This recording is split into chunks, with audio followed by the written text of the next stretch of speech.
They said the purple vial was a miracle, a chance to hug your lost loved ones again. I just wanted to see my mother smile one last time. But when the drug hit, she wasn't smiling. She was screaming.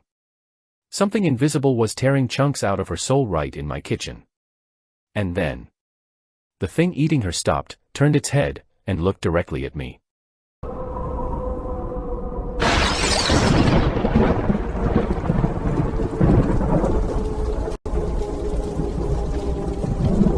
Silence left the sleepy American suburbs exactly 3 weeks ago, retreating before a tidal wave of sickening, adhesive happiness that now coated every surface like pollen. It was not the organic quiet of the night that vanished, but the privacy of suffering. The thin drywall of these tract houses, usually a filter for muffled arguments or the dull thud of drop plates, now vibrated with a different frequency. Through the plaster and cheap insulation, a constant, low-level hum of weeping seeped into my living room, accompanied by ecstatic moans and a soft, relentless murmuring that sounded terrifyingly tender. It was a cacophony of joy that felt intrusive, a violation of the natural order that demanded grief be loud and happiness be quiet, yet here the world had inverted itself in a single month. This auditory assault was unbearable, particularly against the backdrop of a dying autumn that painted the streets in shades of bruised orange and brown. The neighborhood was dressed for Halloween, with carved pumpkins rotting on porches and fake cobwebs stretching across manicured hedges, but the playful fear of the holiday had been rendered obsolete. On October 17th, the first shipment of ampoules containing a cloudy, violet fluid had flooded the streets of Chicago, and the ripples of that event had turned into a tsunami that swallowed rationality whole. The world changed not with a whimper, but with a collective gasp of wonder that swept away the primal fear of mortality, leaving behind a civilization drunk on a revelation that should have remained buried. Death, as a concept of finality, had simply ceased to exist in the collective consciousness of the nation, erased by a few milliliters of purple chemistry. The morning newspapers, which I still collected out of a dying habit, screamed headlines about the greatest discovery of the millennium, proclaiming the end of loss and the beginning of an era of eternal reunion. Funeral homes, once the somber pillars of the community, were shuttering their windows and declaring bankruptcy in droves, their services no longer required by a population that refused to let go. There was no need for caskets or cremation when the grieving process had been replaced by a permanent, drug-induced visitation that turned the living room into a parlor for the deceased. It had become commonplace to see families pulling up to their driveways, not to mourn, but to unload the stiff, gray bodies of their loved ones from the back of station wagons with a reverence usually reserved for newborns. They carried these shells into their homes, arranging them on recliners and love seats, positioning them in front of flickering television sets as if they were merely sleeping through a commercial break.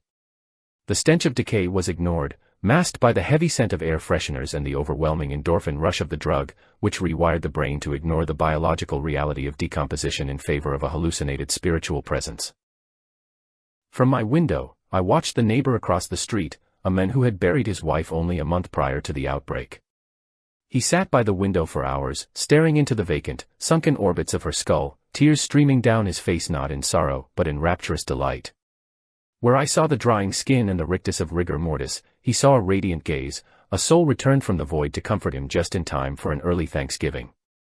He spoke to her, laughed at unheard jokes, and held her cold, discoloration-marred hand with a grip that turned his knuckles white, completely detached from the grotesque reality that I observed from the safety of my darkened kitchen. This universal bacchanal of love and acceptance summoned nothing but a violent urge to vomit deep within my gut, a physical rejection of this new, twisted normalcy. Yet, as the days turned into nights and the chorus of happy reunions grew louder through the walls, a cold, crushing weight began to settle on my chest. It was the physical pressure of absolute isolation, a gravity that pulled harder with every second I spent resisting the temptation to join them. My apartment was clean, sterile, and deafeningly empty, a fortress of sanity that felt increasingly like a prison cell, while outside, the rest of humanity basked in the warm, blinding glow of a lie I was becoming desperate to believe. My home was a sanctuary of sterile order, the kind of aggressive cleanliness that only exists in the lives of people who have absolutely no one to wait for. There were no stray shoes kicked off in the hallway, no unwashed coffee mugs leaving rings on the end tables, and no pile of mail cluttering the entryway console. Everything had a place, and everything was in it, creating a stillness that felt less like peace and more like the preserved atmosphere of a museum exhibit where the velvet ropes were always up. The silence was not empty, it was heavy, accumulated over 5 years of solitary dinners and evenings spent staring at the mute reflection in the darkened window, listening to the hum of the refrigerator just to have some evidence of life. In the center of this vacuum, resting on the cold granite of the kitchen island, lay the only chaotic element in my entire existence. It was a single glass ampoule, no larger than my little finger, filled with a swirling, viscous liquid that seemed to trap the ambient light. The substance was a deep, bruising shade of violet, a color that did not occur in nature and looked poisonous against the neutral tones of my kitchen. It sat there like a loaded gun or a holy relic, depending on which part of my fractured psyche was currently in command, drawing my gaze with a magnetic pull that made my throat dry and my palms sweat. I had purchased it only 3 hours ago, a transaction that felt sordid and desperate, stripping away the last layers of my dignity. The dealer had been nothing more than a pale, shivering teenager standing in the shadow of the high school football stadium bleachers. He wore a hoodie 2 sizes too big, and his eyes darted around with the paranoid rhythm of a prey animal, checking the empty parking lot for police cruisers that would never come. The authorities had long since given up on stopping the flow. How do you police a miracle? How do you arrest a supply chain that promises to cure the human condition's only incurable wound? The price for this violation of the natural order had been laughable, a detail that bothered me more than the illegality of the act. I had handed over a $50 bill, a crumpled piece of currency featuring Grant's stern face, in exchange for the chance to bridge the gap between the living and the dead. $50 to shatter the barrier of mortality. It cost more to fill the gas tank of my car than it did to purchase a ticket to the afterlife. The boy had snatched the money with red, raw fingers, his nails bitten down to the quick, and shoved the ampoule into my hand without a word, vanishing back into the autumn gloom as if he feared the product as much as he needed the cash. Now, staring at the vial, the memory of my mother washed over me with the sudden, suffocating force of a rogue wave.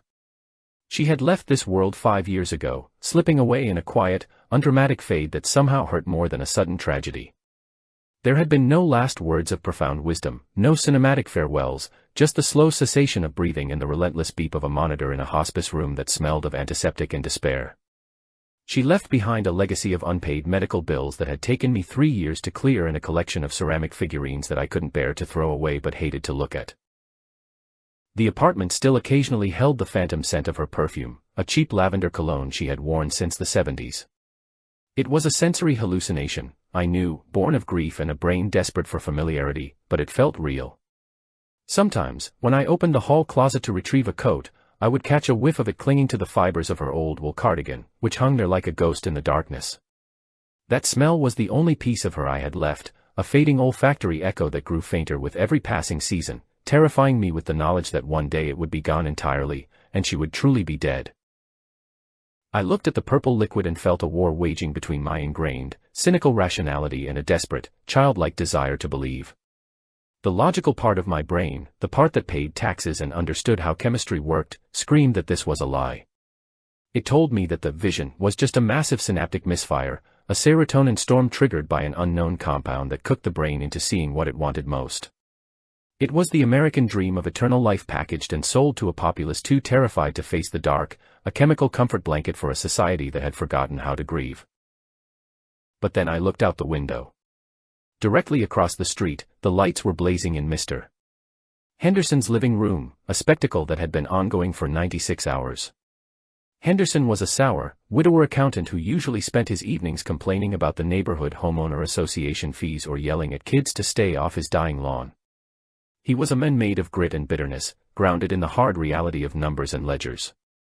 Yet, for the past 4 days, he had not left his house, and the blinds were pulled up, turning his front room into a stage for the entire street to witness. I watched him now, a silhouette against the warm yellow glow of his floor lamps. He was moving with a fluidity I had never seen in him, his arms raised in a classic waltz embrace, holding absolutely nothing but empty air. His head was tilted back, and even from this distance, through 2 panes of glass and 50 feet of suburban roadway, I could see the rictus of pure, unadulterated joy on his face. He was laughing, his shoulders shaking with mirth, twirling around the coffee table with a partner that only he could see.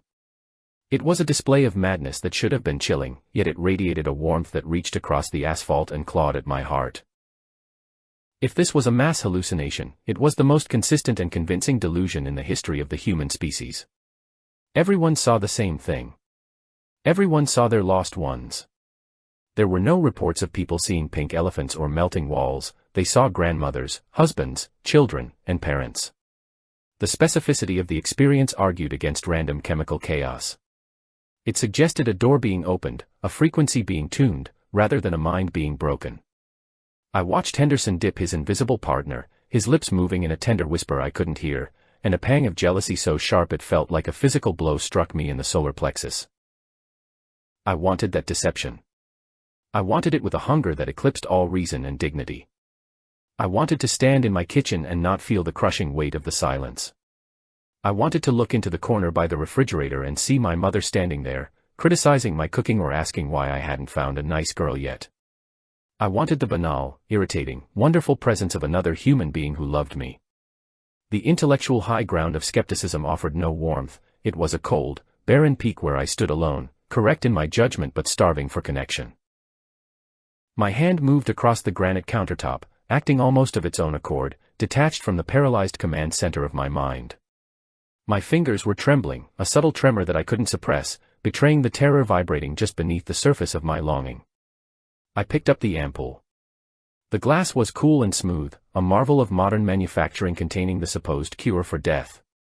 I held it up to the recessed lighting of the kitchen, watching the violet fluid catch the lumens and refract them into a tiny, contained galaxy of purple swirls. It looked synthetic, alien, and undeniably beautiful. The house seemed to hold its breath. The refrigerator compressor cycled off, leaving a silence so absolute that the rushing of blood in my own ears sounded like a distant river. I was standing on a precipice, looking down into a chasm that promised to be filled with light, but which my instincts warned might be filled with something else entirely. But the image of Henderson dancing, the memory of the lavender perfume, and the crushing reality of another decade spent in this sterile box pushed me forward. I could not endure another silent dinner. I could not face another night where the only voice I heard was the one in my own head. I gripped the neck of the ampoule between my thumb and forefinger. There was a moment of resistance, a fraction of a second where the glass held its structural integrity, fighting against the pressure.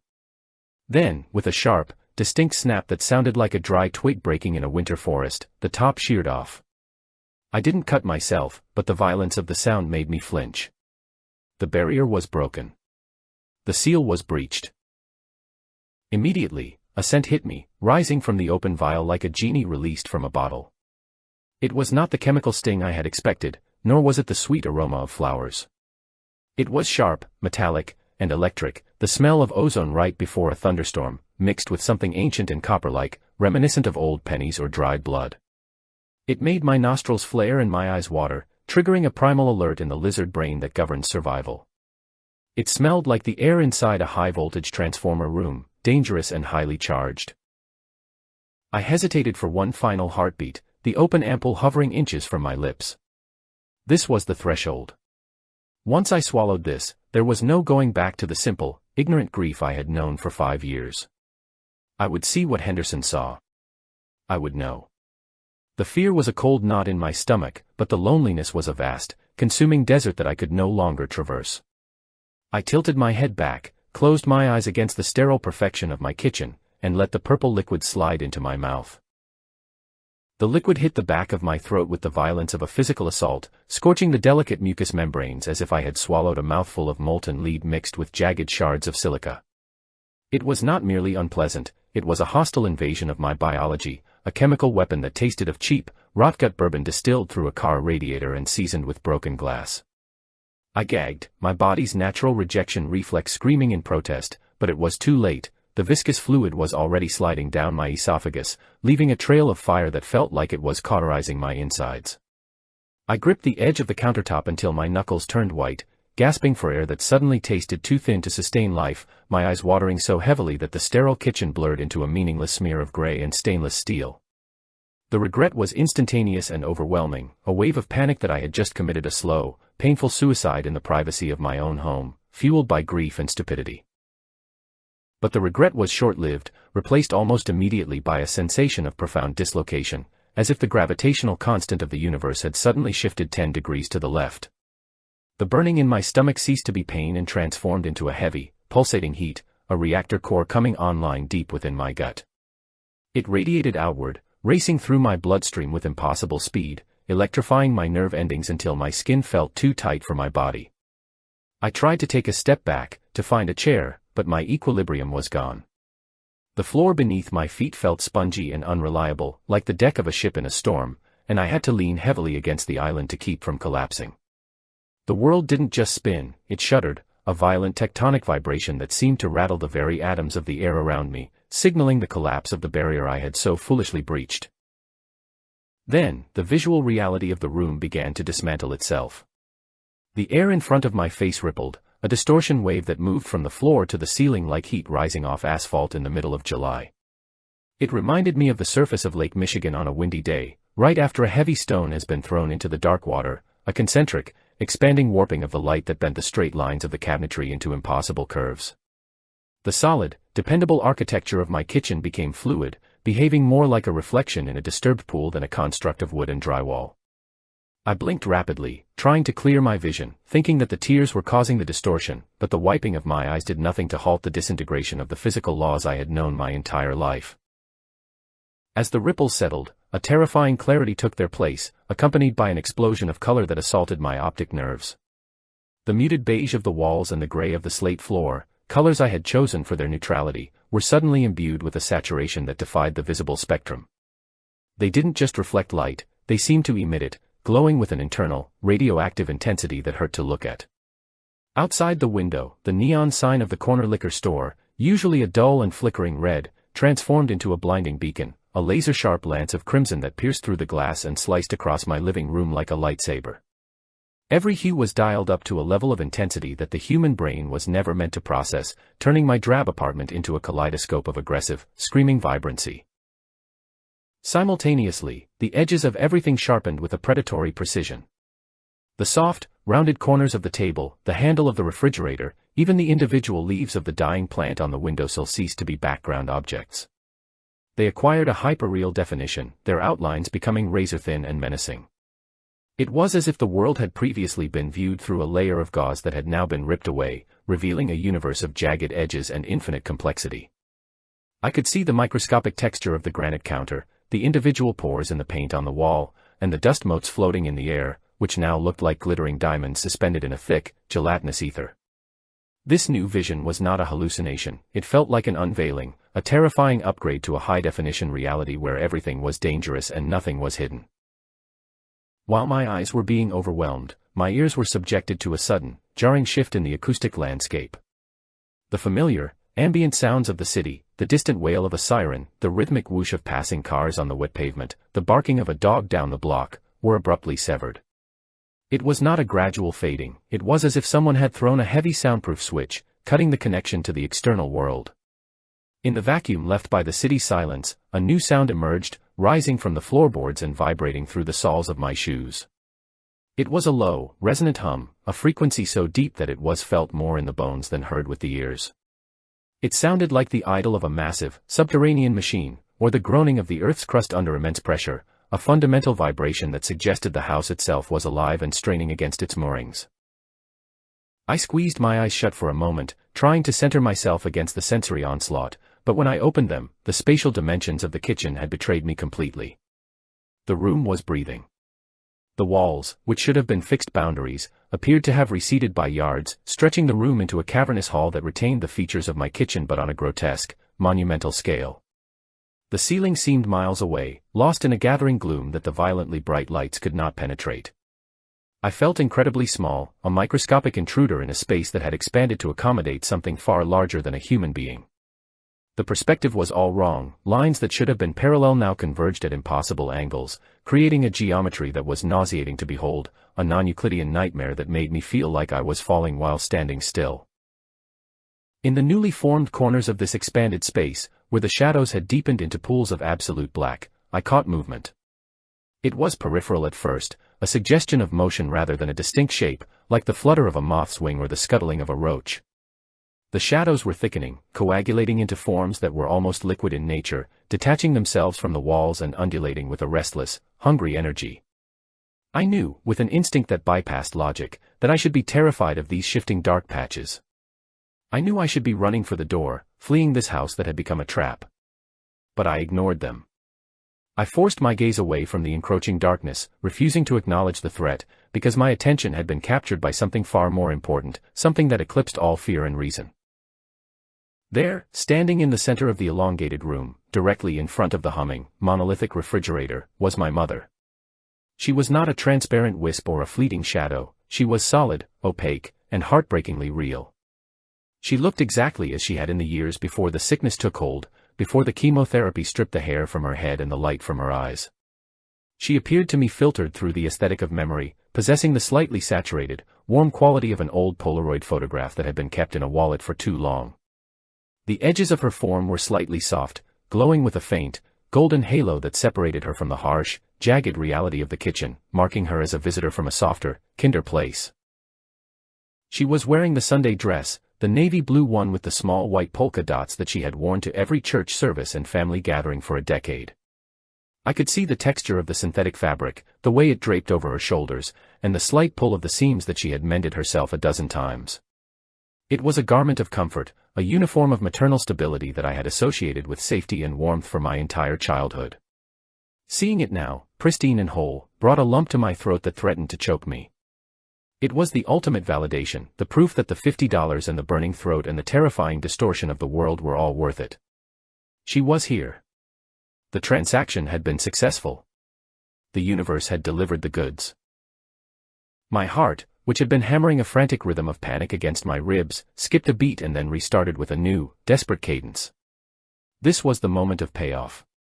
This was the scene I had replayed in my mind 1,000 times since the funeral, the impossible reunion that defied the laws of biology and theology.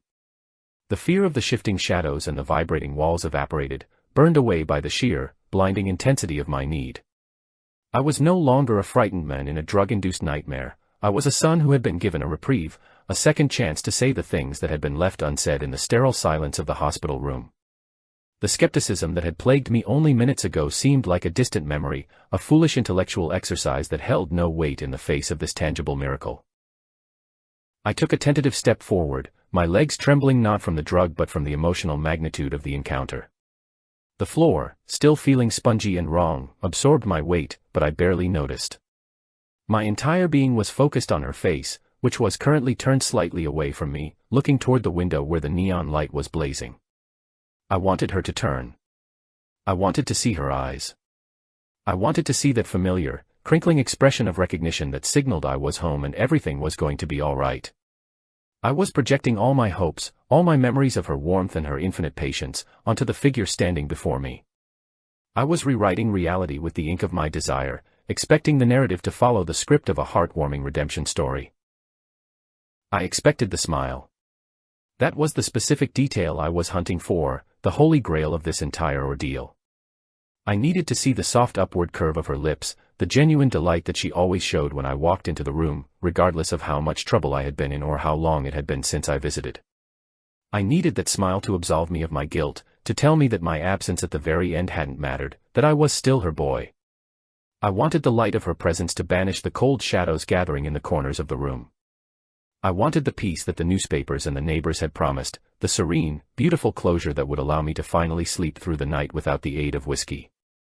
I stepped closer, my hand reaching out, my breath catching in my throat, waiting for the beatification of the dead. But she did not smile. The expression that greeted me was not the warm, maternal recognition I had mortgaged my sanity to retrieve, nor was it the peaceful beatitude promised by the newspaper headlines and the weeping, joyous neighbors. Instead, her face was contorted into a grimace of such absolute, primal devastation that it barely resembled the human features I had memorized over a lifetime.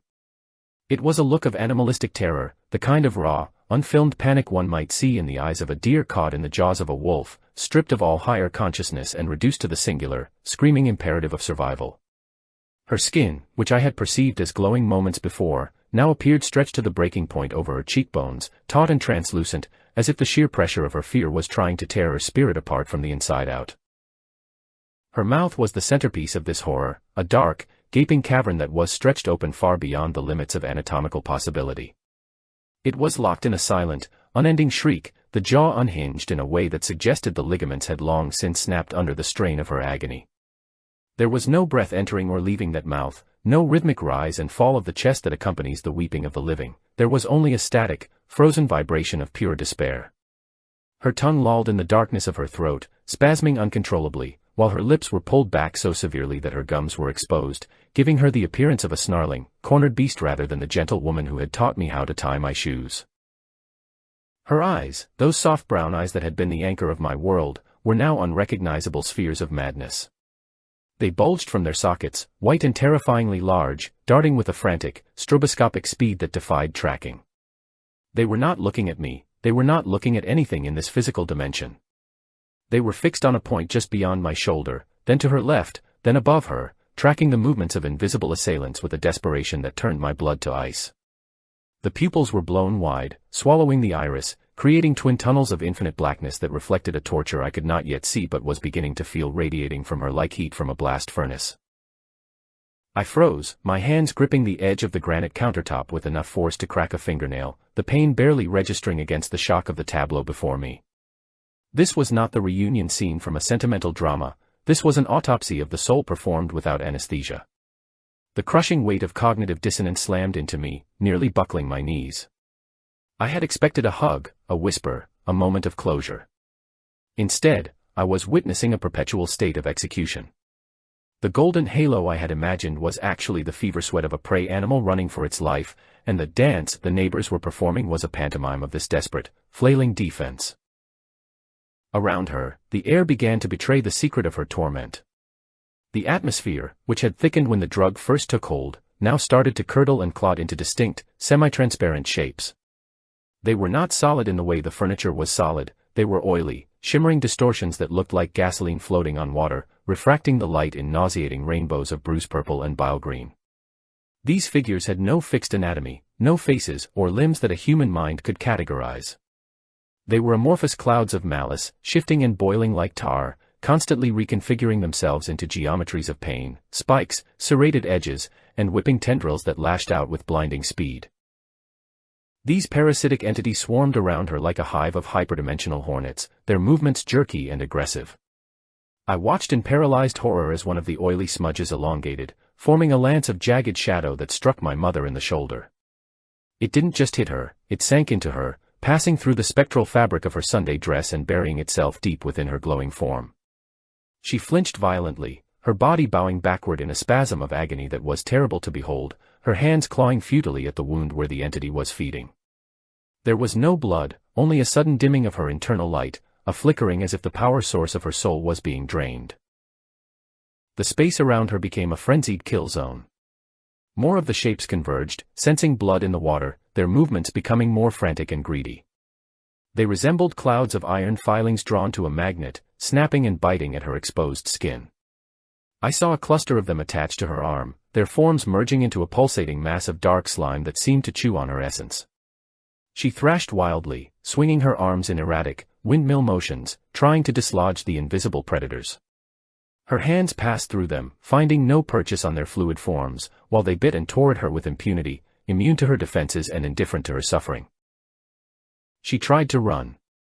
I saw the impulse fire through her spectral nervous system, a desperate command to flee the kitchen and reach the perceived safety of the hallway. She lunged toward the door, her movements blurry with speed, covering the distance in a heartbeat. But the room itself conspired against her. The drug-enhanced physics of the house warped and twisted, the distance to the doorway suddenly stretched to infinity, the hallway elongating like a tunnel in a nightmare. The space around her curved, acting like a rubber band, snapping her back to the center of the kitchen with a violent jerk that nearly knocked her off her feet. It was a cage without bars, a prison constructed of folded space and hostile geometry. Every time she made a break for the perimeter, the walls seemed to breathe inward, pushing her back into the waiting jaws of the swarm. I watched her try again and again, driven by a panic that superseded all logic, only to be thrown back into the grinder. She was trapped in a loop of predation, a goldfish in a bowl filled with piranhas, with nowhere to hide and no way to die. The concept of resting in peace evaporated from my mind, replaced by the terrifying realization that death offered no sanctuary, only a change of venue to a much more dangerous ecosystem. Then, the auditory component of the drug finally synced with the visual nightmare. The silence that had enveloped the room shattered, not with a bang, but with a rising, discordant frequency that drilled directly into the auditory nerve. At first, it was just a high-pitched whine, like the feedback from a microphone, but it rapidly deepened and gained texture. I realized with a jolt of nausea that I was hearing her. The scream that had been locked behind the barrier of the afterlife was now bleeding through into my reality, decoded by the chemical cocktail coursing through my veins. It was not a human sound. It bore no resemblance to the vocalizations of a woman, or even a mammal. It was a mechanical, grinding noise, like the sound of a freight train braking on rusted tracks, or the shrieking of metal being sheared in a hydraulic press. It was a sound of absolute, structural failure, the acoustic signature of a soul being dismantled piece by piece. It rasped and grated, lacking any tonal variation or rhythm, a continuous, flat-lining blast of noise that conveyed nothing but raw, white-hot intensity. It was the sound of something being erased, a sonic erasure that vibrated the fillings in my teeth and made the fluid in my inner ear boil. Underneath the primary shriek, there were other sounds, wet and sickening. I could hear the thwack and squelch of the oily entities impacting her spirit, the tearing sound of fabric, or what passed for fabric in this realm, being ripped away. It sounded like butchers at work, a wet, sloppy industry of consumption that was happening right in the middle of my sanitized kitchen. The contrast between the domestic setting and the auditory slaughter was enough to break the mind. I looked at the toaster, the spice rack, the calendar on the wall, and listened to the sound of my mother being eaten alive by geometric abstractions. Her flailing became more desperate as the swarm thickened. I could see huge gouges appearing in her form, dark voids where the light had been scooped out. She was fading, not disappearing, but losing resolution, her edges becoming ragged and torn.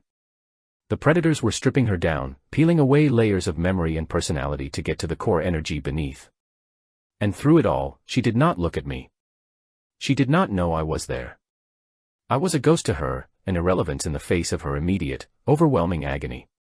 The mother who had loved me was gone, replaced by a victim consumed by the singular, blinding need to escape pain that could not be escaped.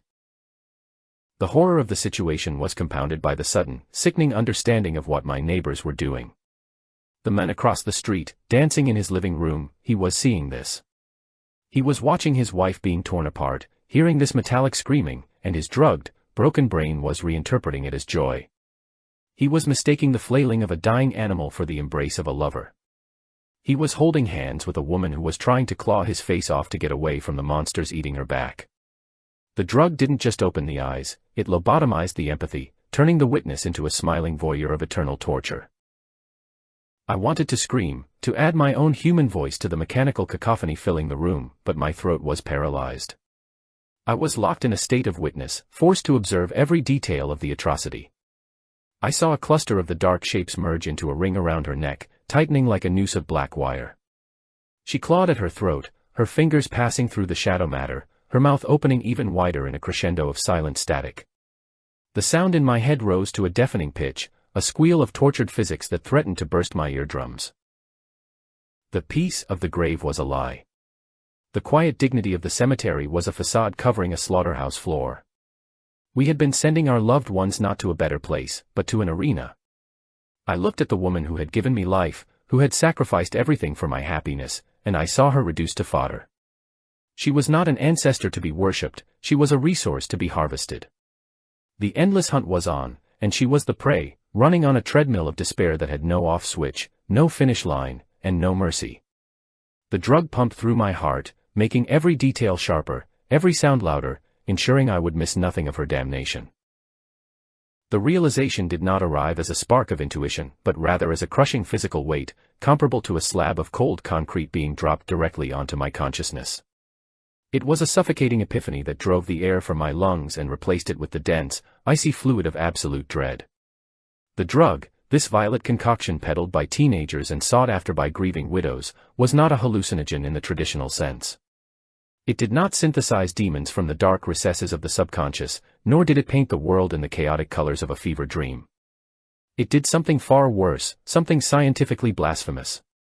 It acted as a chemical solvent, stripping away the biological filters that evolution had painstakingly constructed over millions of years to protect the fragile human mind from a reality it was never meant to perceive. We were blind for a reason, our sensory limitations were not a defect, but a survival mechanism, a necessary shield against a universe that was hostile to its very core. We had spent millennia believing that our eyes showed us the truth of the world, that the spectrum of visible light contained all there was to see. But we were wrong. We were like deep-sea fish unaware of the sun, living in a narrow band of existence that we arrogantly called reality. The drug dissolved the membrane between the visible and the invisible, removing the safety blocks that kept the brain from processing the spectral ecology that surrounded us. The silence I had hated, the empty air I had cursed, these were mercies.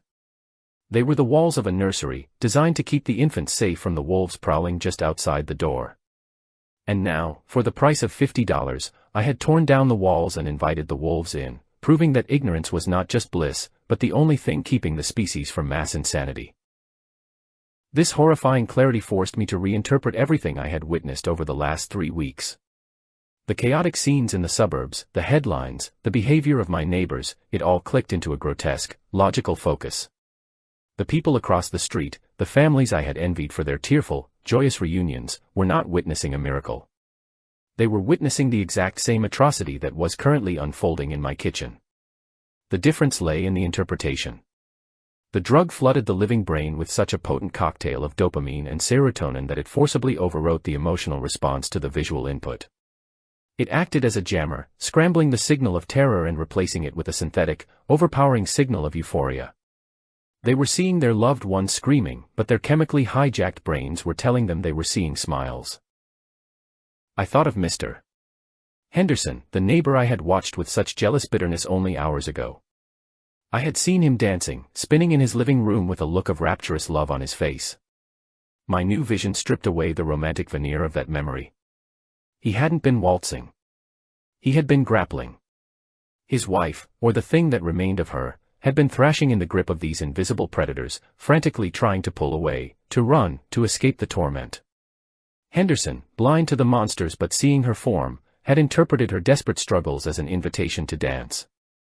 He was holding her tight, pinning her down, effectively trapping her in the kill zone while he laughed and wept with joy. He was an unwitting accomplice to her torture, his love transformed into a shackle that bound her to her executioners. The grotesque irony of the situation made my stomach churn. All over the city, perhaps all over the country, millions of people were currently engaged in this macabre theater. They were digging up their dead, bringing them into their homes, and serving them up on a silver platter to the entities that hunted them. The backyard barbecues where families sat with the corpses of grandmothers and uncles, the quiet evenings spent holding hands with the deceased, it was all a feeding frenzy. The positive energy of the living, their misguided love and chemically induced happiness, acted like a beacon, a dinner bell ringing in the psychic ether, drawing more and more of the predators to the feast. We weren't comforting our dead, we were basting them for the roast. My gaze snapped back to my mother, drawn by a fresh spike in the chaotic noise that filled the room. The vague, oily shapes that had been swarming her were beginning to coalesce into something more defined, as if my brain was finally learning to interpret the morphology of the enemy. One of the entities, a towering mass of jagged shadow that loomed over the refrigerator, shifted its composition. It sprouted limbs, not arms or legs, but multi-jointed, chitinous appendages that resembled the legs of a spider or a crab, but constructed from smoke and razor wire.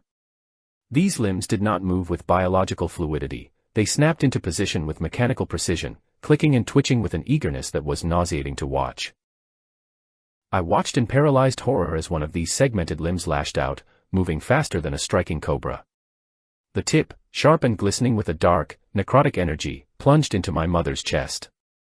It didn't pierce her like a knife through flesh, it sank into her glowing form like a straw into a milkshake. She arched her back, her mouth stretching even wider in that silent, static-filled scream, her eyes rolling back until only the whites were visible. The creature wasn't just attacking her, it was anchoring itself. I could see pulses of light, her soul, traveling up the length of the dark limb, being siphoned out of her and into the bulk of the predator. It was feeding. It was drinking the essence of who she was, draining the memories, the personality, the very self that constituted her existence. This was not the punishment of the wicked. My mother had been a kind woman, a gentle soul who paid her taxes, went to church, and never hurt a fly. There was no moral calculus here, no scales of justice weighing her sins against her virtues. This was not hell, where demons punished the guilty. And it certainly wasn't heaven, where angels welcomed the righteous. The binary concepts of religion, the comforting stories of judgment and reward, shattered into dust. This was something far older and far colder than theology. This was biology. This was an ecosystem. We had projected our need for justice onto the cosmos, but the cosmos was indifferent. The universe didn't care about good or evil, it cared about energy transfer. What I was witnessing was the great food chain in its terrible, unvarnished totality. On Earth, in the physical realm, humans had clawed their way to the top. We had invented tools, weapons, and fire to remove ourselves from the cycle of predation. We had forgotten what it felt like to be hunted, to be food. But death was the great equalizer, the trapdoor that dropped us back into the wild. The moment the heart stopped, the moment the biological machine failed, the soul was ejected from the safety of the body and cast out into the open ocean of the afterlife. And in that ocean, we were not the sharks. We were the plankton. We were the krill, drifting helplessly in the dark, waiting to be consumed by things that had been swimming in the void since before the first star ignited. The concept of rest and peace was the greatest lie ever told, a soothing fairy tale whispered to the dying to keep them from screaming in their final moments. There was no rest. There was no sleep. There was only the sudden, shocking transition from the protected enclosure of biology to the exposed, infinite savanna of the spiritual plane. Death was not a cessation of activity, it was the start of a sprint. It was an eviction notice from the fortress of the flesh, forcing the tenant out into a night filled with eyes that shone with hunger, not wisdom. The tunnel of light people spoke of in near-death experiences wasn't the entrance to paradise, it was the lure of an anglerfish, a biological trick to draw the prey out of its shell. As I watched the creature adjust its grip, sinking another limb into her shoulder to stabilize its meal, I understood the terrifying geography of this new world. There were no walls here. The kitchen, the house, the city, these were physical constructs that meant nothing to the dead. For my mother, there was no shelter, northwest hiding place, no high ground. She was in an open field that stretched out in all directions forever, a flat, featureless plane of existence where there was nowhere to run and nowhere to hide. The physical obstacles that constrained me, the table, the fridge, the walls, were missed to her. She was exposed on a fundamental level, naked to the gaze of every hungry thing that prowled the frequencies between the worlds. Time, too, lost its meaning in this equation. In the physical world, suffering is limited by the endurance of the body. Eventually, you pass out, or you die. Biology has a mercy switch. But here, there was no body to fail. There was no brain to shut down from shock. The soul is indestructible energy, and therefore, its capacity for suffering is infinite. The hunt was not a temporary state, it was the permanent condition of the afterlife. It was a marathon with no finish line, a chase that would last until the heat death of the universe. My mother wasn't just being eaten, she was being subjected to a process of consumption that could last for eons, a sustainable resource for entities that fed on terror and spirit. A wave of vertigo washed over me, stronger than the drug's initial kick. I looked at the floor, which was still vibrating with that low, subterranean hum, and felt the crushing insignificance of my own existence. I was meat waiting to happen. I was a future meal walking around in a temporary wrapper. All my hopes, my dreams, my worries about bills and relationships, they were the trivial thoughts of cattle grazing in a feedlot, unaware of the slaughterhouse just over the hill. We spent our lives fearing death because we thought it was the end, the blank screen. But the true horror was that it wasn't the end. It was the beginning of something so much worse. It was the moment we stopped being the protagonist of our own story and became a background prop in someone else's meal. The predator finished its initial surge of feeding and withdrew one of its limbs with a wet, tearing sound that echoed in the expanded acoustic space of the kitchen. My mother sagged, her form dimmer now, less coherent, like a television image losing signal. But she didn't collapse. She couldn't. The physics of this place didn't allow for the mercy of unconsciousness. She righted herself, her eyes still rolling in that frantic, blinded terror, and let out another silent scream that tore through my skull. She was preparing to run again, to continue the futile, circular flight within the confines of the room, unaware that she was tethered to her tormentors. And I, her son, the men who had bought the ticket to see this, could do absolutely nothing but watch. The drug was peaking now. The colors were screaming, the sounds were deafening, and the truth was searing itself into the convoluted folds of my gray matter. I looked at my own hands, seeing the blood pumping beneath the skin, the vibrant, glowing energy of life that coursed through me. To the things in the room, to the monsters feasting on my mother, I must have looked like a blazing sun, a beacon of concentrated, high-calorie energy. I wasn't just an observer anymore. By taking the drug, by tuning my brain to their frequency, I had rung the dinner bell for myself. I had stepped out of the blind, safe nursery and onto the killing floor, and the door behind me had clicked shut. The horror was too much for the architecture of the human mind to withstand, a structural load of trauma that threatened to collapse the foundations of my sanity. Instinctively, I squeezed my eyes shut, a childish reflex born of the desperate hope that if I couldn't see the monsters, they would cease to exist.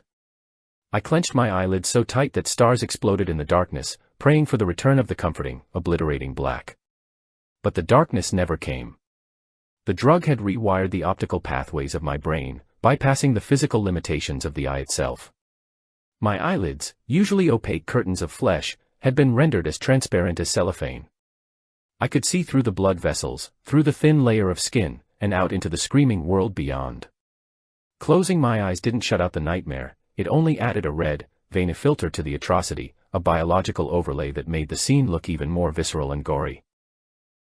Denied the sanctuary of blindness, my vision began to punch through other physical barriers.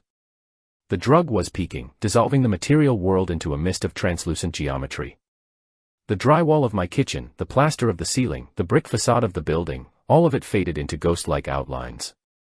I was no longer standing in a contained room, I was suspended in a vast, interconnected hive of suffering. I looked up and saw through the floorboards of the apartment above me. I looked left and saw through the party wall into the next unit. The privacy of the American home was stripped away, revealing the secret, terrible industry that had taken over the suburbs. The entire district was a slaughterhouse without walls, a multi-level stage where the same gruesome play was being performed in 1,000 simultaneous variations. Everywhere I looked, the air was thick with them. Thousands of the dead, glowing with that same faint, desperate luminescence as my mother, were huddled in the corners of bedrooms, trapped in bathrooms, or cowering under dining tables. They were not resting. They were being hunted. I saw a teenage boy in the apartment above, curled into a fetal ball on his old bed, while a shadowy, multi-limbed thing stripped the soul from his back like wet wallpaper. I saw an elderly woman in the building next door, flailing in her bathtub as a cloud of black, biting insects consumed her face. The sheer scale of the predation was dizzying. It wasn't just my mother, it was everyone.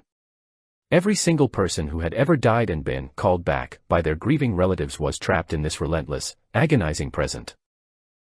But the true horror, the twist of the knife that made the bile rise in my throat, was the reaction of the living. Beside every screaming, tortured ghost stood a smiling, weeping relative. I saw the mother of the boy upstairs sitting on the edge of the bed, stroking the air where his head would be, tears of joy streaming down her face.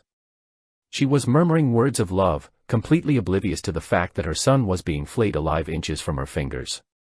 I saw the husband of the woman next door sitting on the toilet lid, reading poetry to the writhing form in the tub, his face glowing with a beatific peace.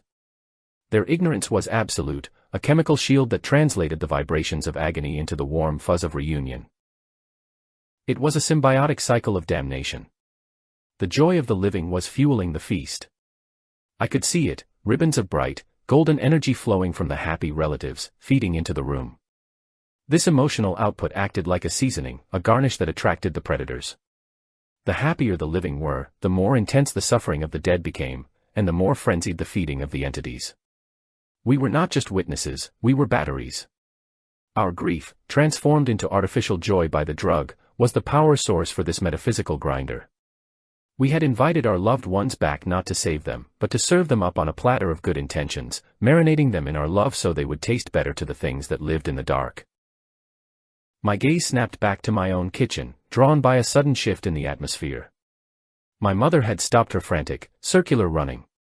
She had frozen near the refrigerator, her body vibrating with the static of extreme terror. Slowly, agonizingly, she turned her head. Her eyes, those twin voids of absolute panic, locked onto mine. For the first time since the drug took hold, she wasn't looking through me, she was looking at me. But there was no recognition in that gaze, no flicker of the woman who had raised me. There was only the raw, desperate calculation of a drowning swimmer looking for a buoy. She didn't see a sun. She saw an anchor. She saw a way out, or at least a distraction that might buy her a microsecond of relief. Help me. The words didn't travel through the air, they detonated directly in my skull, a telepathic shriek that tasted like copper and felt like a migraine. It was a sound of such pure, distilled need that it nearly brought me to my knees. Before I could process the plea, she moved. With a speed that defied the sluggish physics of the room, she lunged toward me. It wasn't a hug. It was a tackle. She was rushing me the way a panicked animal rushes an open gate. And as she moved, the swarm of oily, razor-edged shadows that had been tearing at her dress shifted their trajectory. They flowed around her like a school of piranhas changing direction, their attention snagging on the new variable in the equation. I stumbled backward, my heel catching on the leg of a stool. My hand flailed out, knocking the empty glass ampoule off the countertop. It hit the floor with a tiny, crystalline chime that sounded impossibly loud in the screaming room. The sound acted like a starter pistol. My mother slammed into the invisible barrier of my personal space, her spectral hands clawing at my chest, passing through my shirt and skin with a sensation of freezing cold. She was trying to climb inside me, to hide within the warmth of my biology. But the things behind her didn't stop. They surged forward, a tidal wave of malice that darkened the kitchen lights. One of the entities, a creature that looked like a tangled knot of black, pulsing nerves wet with some unseen slime, detached itself from the main pack. It didn't pursue my mother. It stopped in midair, hovering just above the toaster, and rotated its mass. It didn't have a face, not in any terrestrial sense, but I felt the weight of its attention settle on me. It had sensing organs, clusters of quivering, sensory cilia that tasted the air. It was sniffing me. It was processing the heat of my blood, the electrical firing of my synapses, the rich, intoxicating scent of a living soul standing exposed in the deadlands. A cold realization, sharper than any knife, sliced through my panic. The drug hadn't just given me sight, it had given me presence. By tearing down the walls of perception, I had inadvertently stepped onto the playing field. I wasn't watching a movie screen, I was standing on the stage. To these things, I was no longer a ghost in the machine or a background element. I was a vibrant, pulsating anomaly, a fresh, hot meal wrapped in a fragile shell of skin and bone, standing right in the middle of their dining hall. I was visible. I was tangible. And worst of all, I was different from the stale, recycled souls they were used to consuming. The nerve creature let out a sound that made my skin crawl, a wet, slithering noise, like a boot stepping into deep mud, followed by a rhythmic, hungry chittering. It abandoned the chase of my mother instantly. Why chase a ragged, half-eaten scrap of spirit when a whole, unblemished banquet had just walked through the door? It began to drift toward me, moving with a lazy, predatory confidence. It flowed through the air like an octopus in water, its tendrils reaching out, testing the space between us. I could see the hunger radiating from it, a dark, gravitational pull that wanted to crack me open and suck the marrow from my life force. I scrambled back until my spine hit the cold plaster of the wall, but there was nowhere to go. The walls were transparent mist. The door was a mile away. The ampoule lay shattered on the floor, its contents consumed, its irrevocable magic already woven into my DNA. I was trapped in a room with a monster that viewed me as a delicacy, while the ghost of my mother clawed at my legs, using me as a human shield. The neighbor across the street was still dancing. The boy upstairs was still screaming. And as the black, wet tentacles of the entity brushed against my forehead, sending a jolt of liquid ice through my brain, I realized the final, terrible truth. The hunt wasn't waiting for me to die. The hunt had already begun, and I was the freshest meat in the city.